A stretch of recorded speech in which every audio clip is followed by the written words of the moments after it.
Dios te bendiga. ¿Cómo te puedo ayudar? Sí, pastor, Dios te bendiga, ¿me escucha? Te escucho, sí. ¿Cómo te ayudo? Hay un texto que dice en el Nuevo Testamento, y las estrellas caerán del cielo y destruirán la tierra. Ok, la pregunta es si hay un texto en el Nuevo Testamento que dice que las estrellas caerán del cielo y destruirán la tierra. Sí, la pregunta ¿es literal las Sí, estrellas? sí. A ver, en Apocalipsis capítulo 6 creo que está ese texto, creo que el verso 13, que ¿O dice, bueno, estoy tarareando a Biblia porque parafraseando porque no la tengo aquí ante mí, pero dice que claramente que las estrellas cayeron en la tierra o cayeron sobre la tierra. Ahora, ¿qué le llamaban los hombres a las estrellas? Porque nosotros cuando sí, vemos también un meteorito le llamamos estrella, exacto, esa era mi pregunta. ¿verdad? Entonces nosotros le decimos estrella fugaz, ¿me entiendes? Ah, mira, mira, por ahí va una estrella fugaz. Ok, la gente ahí Sí, pedían deseos y esas cosas. Entonces, en aquel tiempo también se le llamaba estrellas a todo objeto luminoso del cielo. Por lo tanto, no es que las estrellas como la Osa Mayor o algo así, por estrella polar, cayese sobre la Tierra, porque de hecho son mucho mayores que la Tierra. Esa es la respuesta, mi hermano. sí son meteoritos entonces. Claro, son meteoritos. Ok. Muchas gracias, hermano, por habernos Ok, llamado. Dios me le bendiga muchísimo. gracias. Llámanos. Llámanos. Ok, tenemos otra llamada aquí. ¿Cómo te puedo ayudar? Apágame el audio de mi video ahí, por favor. Apágame el audio de mi video, please. Que le bendiga. Sí. Ok. Apágame el audio de mi video, por favor, mi hermano. Ok, a ver, ¿cómo? Permítame. Sí, ¿cómo te ayudo? Tengo una pregunta. En el libro de los Hechos, en el capítulo 7, versículo 56, perdón, dice que Esteban había visto al Señor Jesús al lado de Dios, Sí, del Padre. sí. Yo quisiera que me explicara eso. Ok. A ver, ¿qué es lo qué es lo que te causa? ¿Qué es lo que exactamente quieres que te explique? En el sentido de de que Esteban vio al Padre y al Hijo sentado al lado. Ajá. Sí, sí. Ok, ok. La escritura dice, y aquí veo al Hijo del Hombre sentado a la diestra de Dios. Ahora, la palabra Dios para los hebreos significaba significaba poder. Así que no necesariamente le estaba viendo una figura de un hombre anciano con barba o cuestiones como esa, ¿verdad? Simplemente estaba viendo a Jesucristo sentado al lado, ¿verdad? De lo que vamos a decir que de la gloria de Dios. Eso es a lo que él se está refiriendo. Ahora, hay que entender que eso es simplemente una visión. Las visiones se llaman teofanías. No es que literalmente se abrió el cielo y él vio literalmente a Jesucristo al lado de Dios, porque de esa forma lo hubiesen visto los demás. Él lo que estaba viendo es una visión. Es decir, semejante a lo que estaba viendo Juan en el Apocalipsis, semejante a lo que vio Isaías, ¿verdad? Por ejemplo, en el capítulo 6, semejante a lo que vio Ezequiel, semejante a lo que vio Moisés en el capítulo 3, cuando se le aparece en la llama de fuego. Es decir, que él no vio figura ninguna. Todas esas visiones son teofanías, son visiones que ellos están teniendo. Esa es la explicación de lo que pasó ahí. No es que realmente él vio a Jesús sentado en un asiento, en un trono. Hay que comprender que en el cielo no hay tronos. Es decir, Dios no Solo se hay sienta uno. en tronos, ¿verdad? Cuando la Biblia habla de tronos en el cielo, se está refiriendo a algo simbólico de que Él es el rey. Entonces, lo que estaba viendo Esteban era que Jesús reinaba a la diestra del Padre. Vamos hablando en más plata, decir, por ejemplo, el Padre no tiene sentaderas, es decir, es espíritu, ¿verdad? Entonces, Ok. no cabe en un trono. Imagínate qué tamaño, ¿verdad? Él es omnisciente. Entonces, espero que me hayas entendido, mi hermano. Muchas gracias por Sí, está bien. Muchas habernos gracias, llamado. pastor. Dios me lo bendiga. Bendiciones. Sí.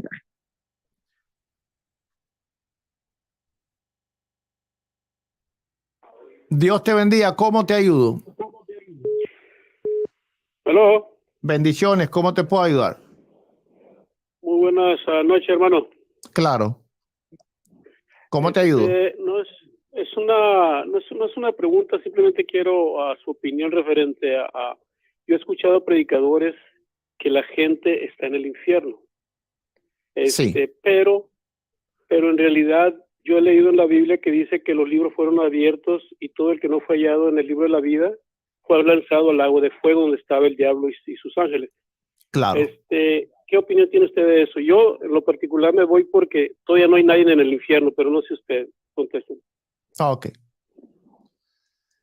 Bueno, la Biblia del Nuevo Testamento muestra el infierno como existente en este tiempo, a donde van los muertos.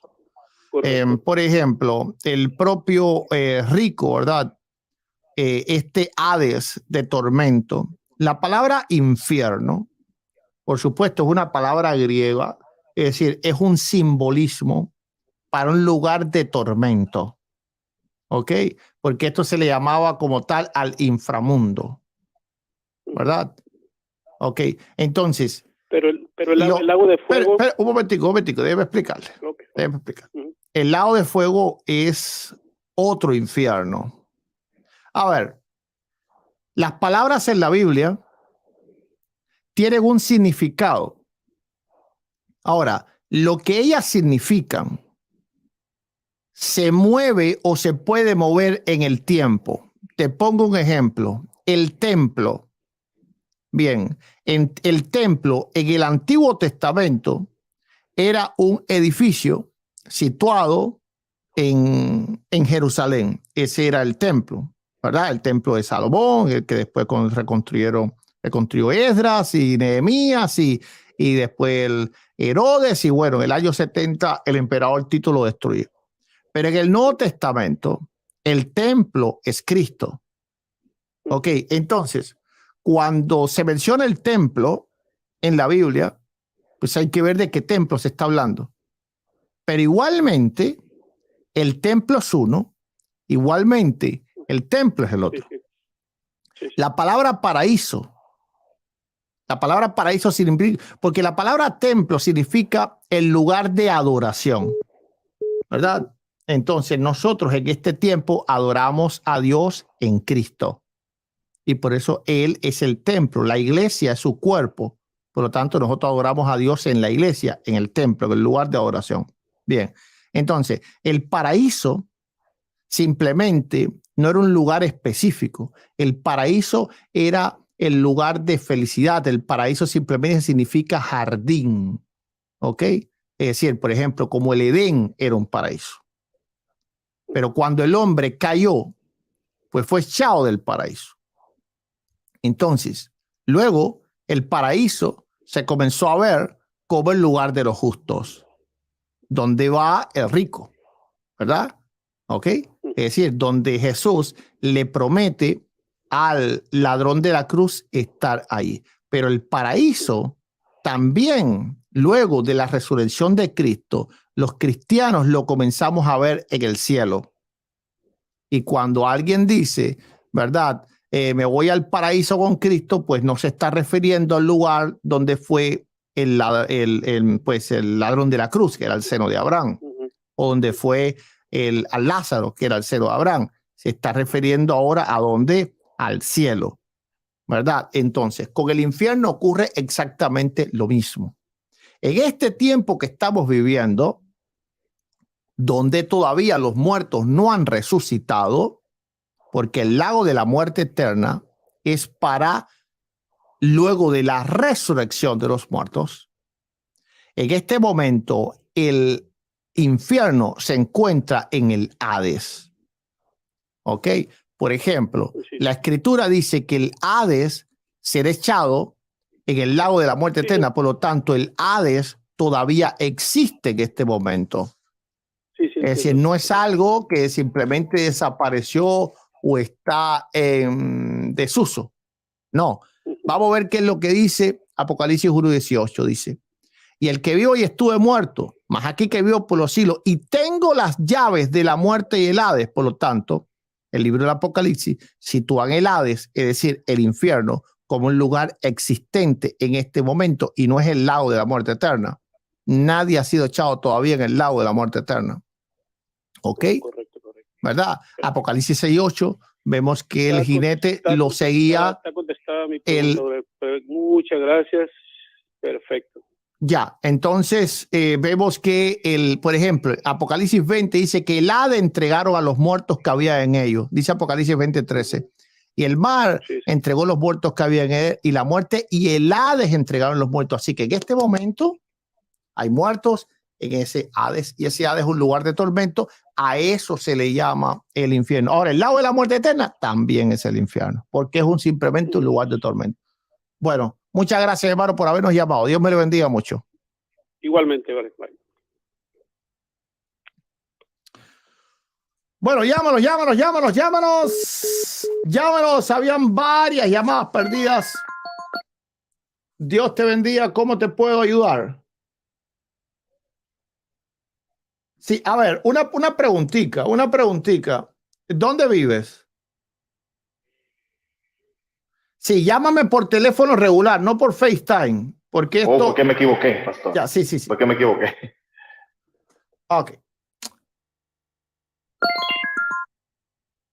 Un momento. Ok, ¿cómo te puedo ayudar? Aló, bendiciones. Y ahora, pastor, ¿entró bien la llamada? Sí, pero me seguiste llamando por FaceTime. Ok, el problema es que me consume internet y eso me dificulta entonces la transmisión en vivo. Así que llámame por llamada normal. Ok, pasé otra llamada. Sí, Bendiciones. ¿Cómo le puedo ayudar, hermano? Una pregunta, pastor. Claro. Una preguntita. Hermano, apágueme el audio, por favor. ¿Por qué me llama con el audio encendido? En California. Sí, que me apague mi video allí porque escuché la voz mía repetirse. Ok, a ver, ¿cuál es la pregunta? Una pregunta, pastor. Ahorita el paraíso, ¿dónde se encuentra en este momento? En este momento el paraíso se encuentra en el cielo, porque el paraíso es el lugar de los justos, y los justos ahora mismo vamos al cielo. En Apocalipsis 6, a partir del 9, vemos los justos en el cielo, y Juan los vio en el siglo I, ¿verdad? Así que, por lo tanto, los muertos en Cristo estamos ahora, o están, pues todavía nosotros estamos vivos, en el cielo. Pablo dice claramente que para él la muerte es ganancia, porque para él es mejor estar con Cristo. Por lo tanto, el apóstol Pablo veía la muerte como vamos a decir que creo que es Filipenses 1:21, creo. Ok, no, sí, Filipenses 1:21 dice, para mí el vivir en Cristo y el morir es ganancia, ¿verdad? Pero también él dice que para él es mejor irse con Cristo que quedarse, pero a causa de la obra de Dios, pues estaba en estrecho. Ok, entonces él entendía de que la muerte era un paso hacia estar con el Señor. Creo que es el mismo capítulo de Filipenses 1, pero creo que por el verso 23 y 24 es que dice esto. Entonces está en el cielo. Ok, pastor. Gracias por la pregunta. Bueno, muchas gracias, hermano, por habernos llamado. Llámanos.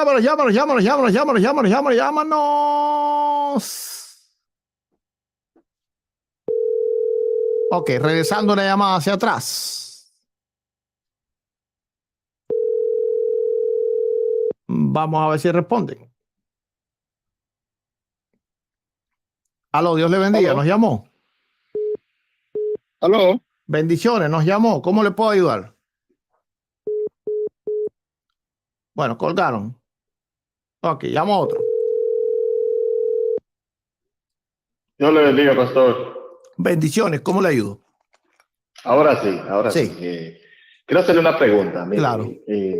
Quiero saber qué usted piensa si los Estados Unidos aparecen en la Biblia, porque he escuchado predicadores decir que Apocalipsis capítulo 18, la Babilonia comercial, dicen que como que se refiere mucho, he escuchado decir personas que se refiere a Nueva York, cuando habla de la Babilonia comercial. ¿Tú te piensas sobre eso?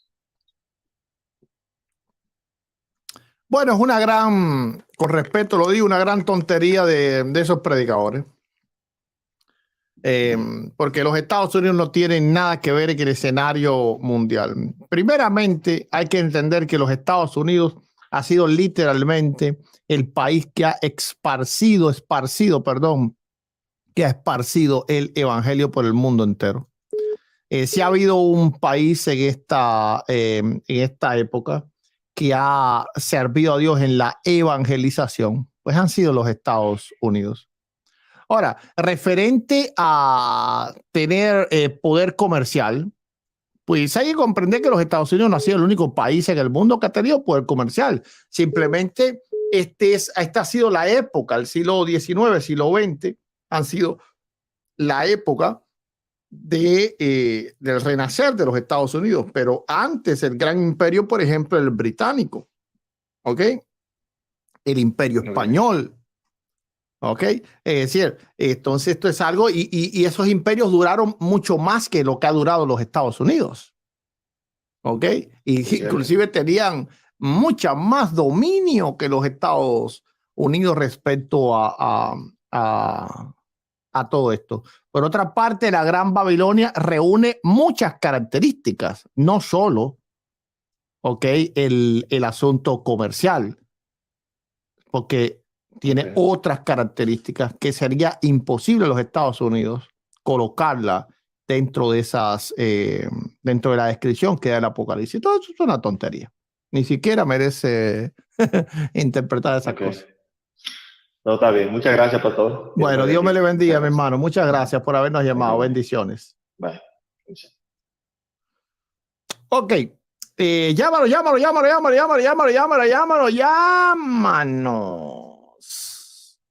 Llámanos ahora.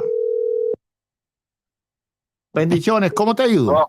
Bendiciones, ¿cómo te ayudo? Pastor, mi nombre es Calés Pérez. Amén, ¿cómo le ayudo?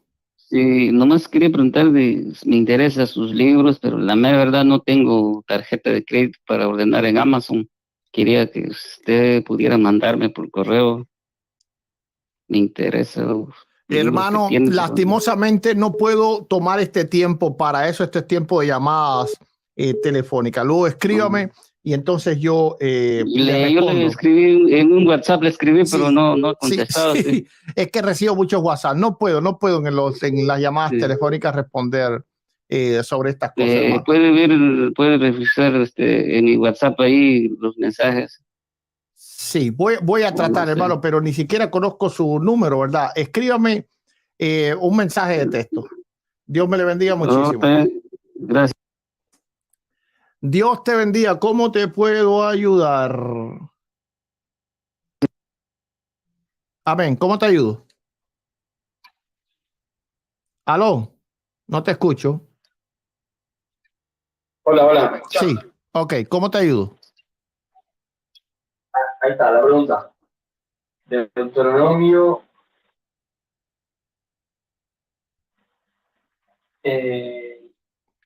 en la parte donde dice el tal profeta morirá, que dice que no hay que temer al profeta, dice el tal profeta morirá y quería decir en aquel tiempo. Ok, si me pudieras hablar un poquitico más alto, la pregunta es, ¿qué es lo que dice la Biblia sobre el profeta que dice mentira, el tal morirá? Sí. Sí, creo que eso es Deuteronomio 18:20, creo. Pero ¿qué es lo que quieres preguntar sobre eso? Diría allí con que el profeta morirá. Ok, en realidad no te escucho bien, Benbar, no te escucho bien. No sé si tu internet estará con problemas o el audio muy bajo, pero no te escucho bien. No escucho la pregunta. Ya sé. ¿Ahí me escucha? No muy bien. A ver, dime fuerte la pregunta. Mira, dice que no hay que temer al profeta que profetiza en nombre de Jehová y cuya profecía no se cumple. Entonces, ¿qué quiere decir en este tiempo que el tal profeta morirá? ¿Y qué quiere decir en aquel tiempo? ¿Lo mismo que en este tiempo? No, por supuesto que no. En aquel tiempo se estaba refiriendo a la ley judía. En aquel tiempo Y tú moría morías, en aquel tiempo moría cualquier borracho, y cualquier adúltero moría también, y cualquiera que usara el nombre de Dios en vano, y cualquiera que no estuviera circuncidado. Es decir, no, son un contexto completamente distinto y diferente. Además, si fuera así, imagínate tú, hubiera un montón de falsos profetas muertos por las calles. No. En este tiempo las personas van a morir y cuando mueran van a tener su juicio. Dios sabe quién es verdadero y quién es falso. Ya todos vamos a ir al tribunal. Entonces, ¿tiene vigencia esa palabra hoy en día? No, claro que no tiene vigencia. Y entonces cuando dice que no hay que creerle a tal profeta ni tenerle miedo, esa parte sí tiene vigencia, pero la otra no. Tiene vigencia en el sentido de que si es un falso profeta, ¿por qué le vas a temer? Porque de todas formas no se cumple. Ok, ¿por qué vas a temer a alguien que lo que dice no se cumple? Bueno, pero si alguien habla y se cumple, bueno, a ese sí tienes que temerle, ¿verdad? Entonces, claro que es vigente, pero no porque esa ley esté vigente. No porque esa ley esté vigente. Sí, pero sino porque está vigente la sabiduría que hay en ese texto. Porque si alguien te profetiza y esa persona lo que profetiza no se cumple, pues ¿por qué le vas a temer? No hay ninguna razón para temerle. Bueno, muchas gracias, hermano. Caballero llamado. Dios me le bendiga muchísimo. Bendiciones.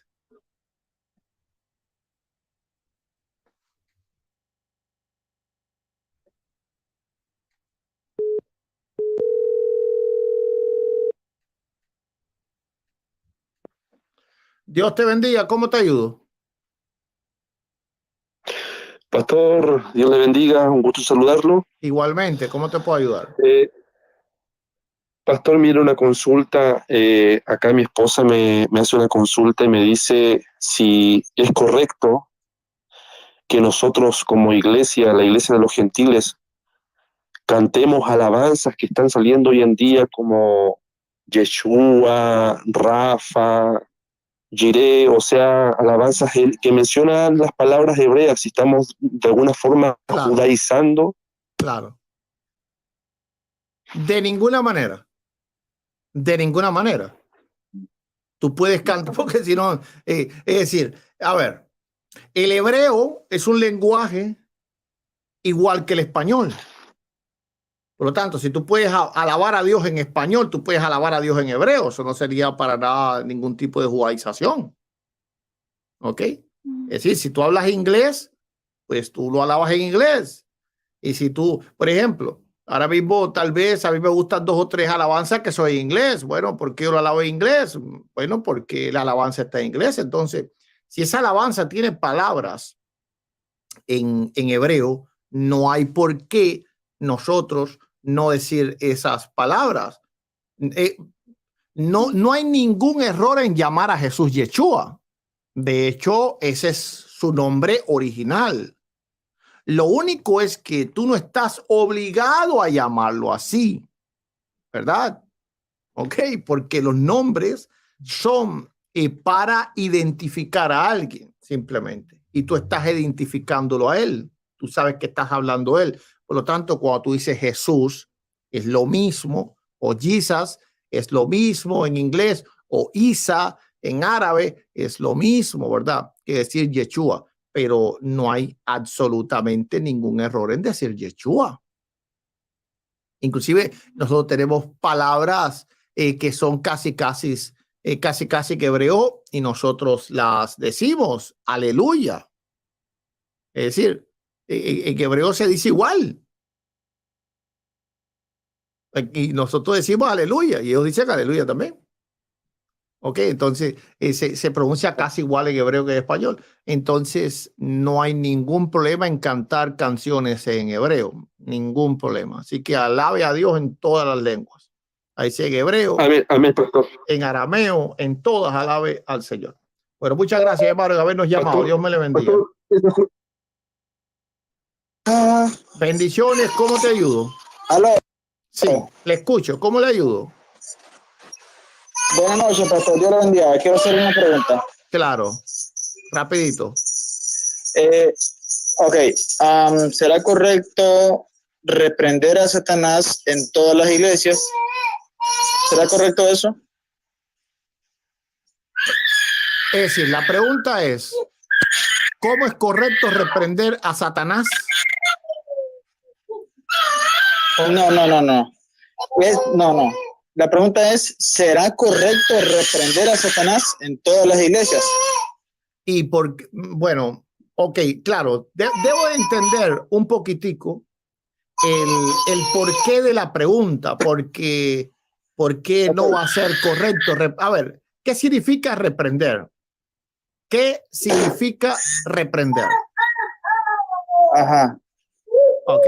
El reprender tiene varios significados.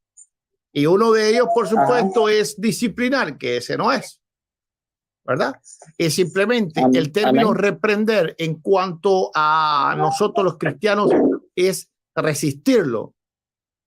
Y la escritura dice, sí, así es. La escritura dice, resistir al diablo y él huirá de vosotros. Por lo tanto, amén, así es. Los cristianos debemos de reprender al diablo. ¿Ok? Lo reprendemos de muchas formas. Lo reprendemos con las palabras de Dios, lo reprendemos con nuestra actitud también, ¿verdad? Porque si tú vives correctamente, pues tú estás reprendiendo al diablo de alguna manera, porque tú no estás viviendo conforme a la carne, sino conforme al espíritu. Así que sí, yo sí creo que es correcto reprenderlo en todas las iglesias. Lo que no es correcto es que el culto cristiano se centre en el diablo, y eso es otra cosa, ¿verdad? Sí, así es. Pero para reprender al diablo, pues, hay que hacerlo. Lo que yo pensaba era así, por ejemplo, si hay unas, digamos, yo vivo en una ciudad, y hay unos 10 iglesias que al mismo tiempo están haciendo culto. Y yo decía que no era correcto porque, decía yo, ¿verdad? Que no era correcto porque Satanás no puede estar en todas partes. Ok. Ya ahora entendí la pregunta. Bueno, el problema es que la palabra Satanás en la Biblia no se refiere a una simple persona en todos los casos. Cuando la escritura dice, ¿verdad? Vuestro adversario, el diablo, anda como león rugiente aguardando a quien devorar.